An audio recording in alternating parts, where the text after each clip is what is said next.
सभी प्रेमी भाई बहनों को जय श्री राम। भाई बहनों, आज मैं ज्योति स्वरूपा श्री दुर्गा मैया की कृपा से दुर्गा सप्तशती के एकादशों अध्याय का हिंदी में पाठ सुना रहा हूँ। आप लोग ध्यान से सुनकर माँ की कृपा प्राप्त कर अपने जीवन को धन्य करें। जय माता की। ध्यानम। ॐ बालरविद्युतिमिन्दुकिरीटां तुङ्गकुजां नयनत्रययुक्तां स्मरेर्मुखीं वरदाङ्गकुशपाशां भीतिकरां प्रवजे भुवनेश्वरीं। ॐ ऋषिवाच। मैं भुवनेश्वरी देवी का ध्यान करता हूँ। उनके श्री अंगों की आभा प्रभात काल के सूर्य के समान है और मस्तक पर चंद्रमा का मुकुट है। वे उभरे हुए स्तनों और तीनों नेत्रों से युक्त हैं। उनके मुख पर मुस्कान की छटा छाई रहती है और हाथों में वरद, अंकुश, पाश एवं अभय मुद्रा शोभा पाते हैं। ऋषि कहते हैं, देवी के द्वारा वहाँ महादैत्यपति शुंभ के मारे जाने पर इंद्र आदि देवता अग्नि को आगे करके उन कात्यायनी देवी की स्तुति करने लगे। उस समय अभीष्ट की प्राप्ति होने से उनके मुख कमल दमक उठे थे और उनके प्रकाश से दिशाएं भी जगमगा उठी थी। देवता बोले, शरणागत की पीड़ा दूर करने वाली देवी हम पर प्रसन्न हो। संपूर्ण जगत की माता प्रसन्न हो। विश्वेश्वरी, विश्व की रक्षा करो। देवी तुम ही चराचर जगत की अधीश्वरी हो। तुम इस जगत का एकमात्र आधार हो, क्योंकि पृथ्वी रूप में तुम्हारी ही स्थिति है। देवी तुम्हारा पराक्रम अलंघनीय है। तुम ही जल रूप में स्थित होकर संपूर्ण जगत को तृप्त करती हो। तुम अनंत बल संपन्न वैष्णवी शक्ति हो। इस विश्व की कारण भूता परामाया हो। देवी तुमने इस समस्त जगत को मोहित कर रखा है। तुम ही प्रसन्न होने पर इस पृथ्वी पर मोक्ष की प्राप्ति कराती हो। देवी संपूर्ण विद्याएं तुम्हारे ही भिन्न भिन्न स्वरूप हैं। जगत की जितनी स्त्रियां हैं वे सब तुम्हारी ही मूर्तियां हैं। जगदम्ब, एकमात्र तुमने ही इस विश्व को व्याप्त कर रखा है। तुम्हारी स्तुति क्या हो सकती है।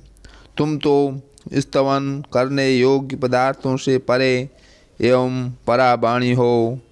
जब तुम सर्वस्वरूपा देवी स्वर्ग तथा मोक्ष प्रदान करने वाली हो, तब इसी रूप में तुम्हारी स्तुति हो गई।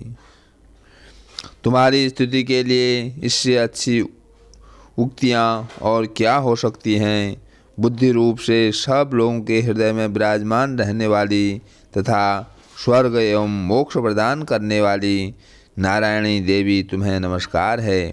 कला, काष्ठा आदि के रूप से कर्मशः परिणाम अवस्था परिवर्तन की ओर ले जाने वाली तथा विश्व का उपसंहार करने में समर्थ नारायणी तुम्हें नमस्कार है। नारायणी, तुम सब प्रकार का मंगल प्रदान करने वाली मंगलमयी हो। कल्याणदायिनी शिवा हो।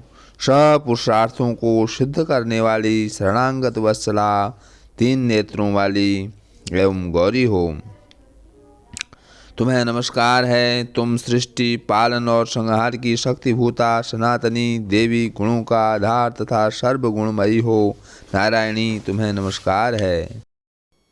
शरण में आए हुए दीनों एवं पीड़ितों की रक्षा में संलग्न रहने वाली तथा सबकी पीड़ा दूर करने वाली नारायणी देवी तुम्हें नमस्कार है। नारायणी, तुम ब्रह्माणी का रूप धारण करके हंसों से जुते हुए विमान पर बैठती तथा कुश मिश्रित जल छिड़कती रहती हो। तुम्हें नमस्कार है। माहेश्वरी रूप से त्रिशूल, चंद्रमा एवं सर्प को धारण करने वाली तथा महान वृषभ की पीठ पर बैठने वाली नारायणी देवी तुम्हें नमस्कार है। मोरों और मुर्गों से घिरी रहने वाली तथा महाशक्ति धारण करने वाली कौमारी रूप धारिणी निष्पापे नारायणी तुम्हें नमस्कार है। शंख चक्र गदा और सारंग धनुष रूप उत्तम आयुधों को धारण करने वाली वैष्णवी शक्ति रूपा नारायणी तुम प्रसन्न हो, तुम्हें नमस्कार है। हाथ में भयानक महाचक्र लिए और दाढ़ों पर धरती को उठाए बाराही रूप धारिणी कल्याणमयी नारायणी तुम्हें नमस्कार है। भयंकर नरसिंह रूप से दैत्यों के वध के लिए उद्योग करने वाली तथा त्रिभुवन की रक्षा में संलग्न रहने वाली नारायणी तुम्हें नमस्कार है। मस्तक पर किरीट और हाथ में महावज्र धारण करने वाली, सहस्त्र नेत्रों के कारण उद्दीप्त दिखाई देने वाली और वृतासुर के प्राणों का अपहरण करने वाली इंद्र शक्ति रूपा नारायणी देवी तुम्हें नमस्कार है।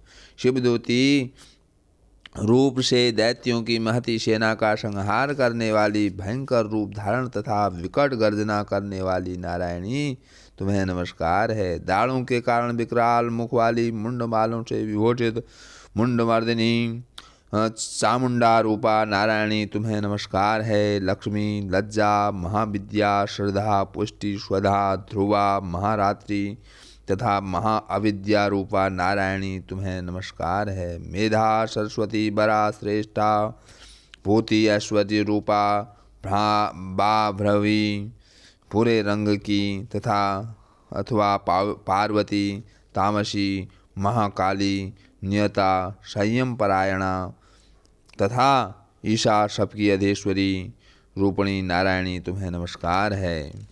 सर्वस्वरूपा, सर्वेश्वरी तथा सब प्रकार की शक्तियों से संपन्न दिव्य रूपा दुर्गे देवी, सब भयों से हमारी रक्षा करो, तुम्हें नमस्कार है। कात्यायनी, यह तीन लोचनों से विभूषित तुम्हारा सौम्य मुख सब प्रकार के भयों से हमारी रक्षा करे, तुम्हें नमस्कार है। भद्रकाली, ज्वालाओं के कारण विकराल प्रतीत होने वाला, अत्यंत भयंकर और समस्त असुरों का संहार करने वाला तुम्हारा त्रिशूल भय से हमें बचाए, तुम्हें नमस्कार है। देवी, जो अपनी ध्वनि से संपूर्ण जगत को व्याप्त करके दैत्यों के तेज नष्ट किए देता है, वह तुम्हारा घंटा हम लोगों की पापों से उसी प्रकार रक्षा करे जैसे माता अपने पुत्रों की बुरे कर्मों से रक्षा करती है। चंडिके, तुम्हारे हाथों में सुशोभित खड्ग जो असुरों के रक्त और चर्बी से चर्चित है, हमारा मंगल करे, हम तुम्हें नमस्कार करते हैं। देवी, तुम प्रसन्न होने पर सब रोगों को नष्ट कर देती हो और कुपित होने पर मनोवांछित सभी कामनाओं का नाश कर देती हो। जो लोग तुम्हारी शरण में जा चुके हैं उन पर विपत्ति तो आती ही नहीं। तुम्हारी शरण में गए हुए मनुष्य दूसरों को शरण देने वाले हो जाते हैं। देवी अंबिके, तुमने अपने स्वरूप को अनेक भागों में विभक्त करके नाना प्रकार के रूपों से जो इस समय इन धर्मद्रोही महादैत्यों का संहार किया है, वह सब दूसरी कौन कर सकती है थी। विद्याओं में ज्ञान को प्रकाशित करने वाले शास्त्रों में तथा आदि वाक्यों वेदों में तुम्हारे सिवा और किसका वर्णन है, तथा तुमको छोड़कर दूसरी कौन ऐसी शक्ति है जो इस विश्व को अज्ञानमय घोर अंधकार से परिपूर्ण ममता रूपी गड़े में निरंतर भटका रही हो। जहाँ राक्षस, जहाँ भयंकर विष वाले सर्प, जहाँ शत्रु, जहाँ लुटेरों की सेना और जहाँ दावानल हो, वहाँ तथा समुद्र के बीच में भी शांत रहकर तुम विश्व की रक्षा करती हो। विश्वेश्वरी, तुम विश्व का पालन करती हो, विश्व रूपा हो, इसलिए संपूर्ण विश्व को धारण करती हो। तुम भगवान विश्वनाथ की भी बंदनिया हो। जो लोग भक्तिपूर्वक तुम्हारे सामने मस्तक झुकाते हैं वे संपूर्ण विश्व को आश्रय देने वाले होते हैं। देवी प्रसन्न हो, जैसे इस समय असुरों का वध करके तुमने शीघ्र ही हमारी रक्षा की है, उसी प्रकार सदा हमें शत्रुओं के भय से बचाओ। संपूर्ण जगत का पाप नष्ट कर दो और उत्पात और पापों के फलस्वरूप प्राप्त होने वाले महामारी आदि बड़े बड़े उपद्रवों को शीघ्र दूर करो। विश्व की पीड़ा दूर करने वाली देवी, हम तुम्हारे चरणों में पड़े हुए हैं, हम पर प्रसन्न हो। त्रिलोक निवासियों की पूजनीया परमेश्वरी, सब लोगों को वरदान दो। देवी बोली, देवताओं, मैं वर देने को तैयार हूँ। तुम्हारे मन में जिसकी इच्छा हो वह वर मांग लो। संसार के लिए उस उपकारक वर को मैं अवश्य दूंगी। देवता बोले, सर्वेश्वरी, तुम इसी प्रकार तीनों लोकों की समस्त बाधाओं को शांत करो और हमारे शत्रुओं का नाश करती रहो। देवी बोली, देवताओं, वैश्वत मनवंतर के 28वें युग में शुंभ और निशुंभ नाम के 2 अन्य महादैत्य उत्पन्न होंगे। तब मैं नंदगोप के घर में उनकी पत्नी यशोदा के गर्भ से अवतीर्ण हो विंध्याचल में जाकर रहूंगी और उक्त दोनों असुरों का नाश करूंगी। फिर अत्यंत भयंकर रूप से पृथ्वी पर अवतार ले मैं वह प्रचित नाम वाले दानवों का वध करूंगी। उन भयंकर महादैत्यों को भक्षण करते समय मेरे दांत अनार के फूल की भांति लाल हो जाएंगे। तब स्वर्ग में देवता और मृत्युलोक में मनुष्य सदा मेरी स्तुति करते हुए मुझे रक्तदंतिका कहेंगे। फिर जब पृथ्वी पर 100 वर्षों के लिए वर्षा रुक जाएगी और पानी का अभाव हो जाएगा, उस समय मुनियों के स्तमन करने पर मैं पृथ्वी पर आयो निज आरु रूप में प्रकट होंगी और 100 नेत्रों से मुनियों को देखूंगी। अतः मनुष्य शताक्षी इस नाम से मेरा कीर्तन करेंगे। देवताओं, उस समय मैं अपने शरीर से उत्पन्न हुए शाकों द्वारा समस्त संसार का भरण पोषण करूंगी।